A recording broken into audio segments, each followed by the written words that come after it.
എടാ അച്ഛൻ്റെ അവസ്ഥ ചെന്ന് മനസ്സിലാക്ക്. എടാ ഇതിൻ്റെ ശമ്പളം ഒന്നിന് തികയണില്ല.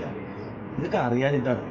ഹൗസിംഗ് ലോൺ ഉണ്ട്, പിന്നെ കടയിൽ പറ്റി വെക്കുക, പത്രക്കാരന് പൈസ കൊടുക്കുക, മീൻകാരന് എല്ലായിടത്തും പറ്റുക. ശമ്പളം കിട്ടിയിട്ടുണ്ടെങ്കിൽ ഇത് ഫുള്ള് കൊടുത്ത് തീർക്കാനേ ഉള്ളൂ. അതിൻ്റെ ഇടയിൽ ഇപ്പോൾ സൈക്കിൾ വാങ്ങി തരുന്ന പറഞ്ഞാൽ അച്ഛൻ എന്ത് ചെയ്യാം? ഇനി തെറ്റണ്ട, സൈക്കിളല്ലേ വാങ്ങിത്തരാം. അപ്പോൾ അതിനൊരു ബുദ്ധിമുട്ടാണ്.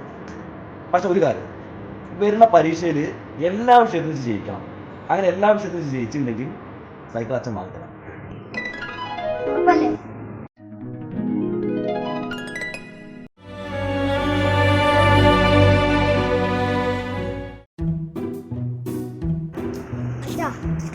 സാമ്പത്തിക പ്രശ്നമൊക്കെ എനിക്ക് മനസ്സിലായി.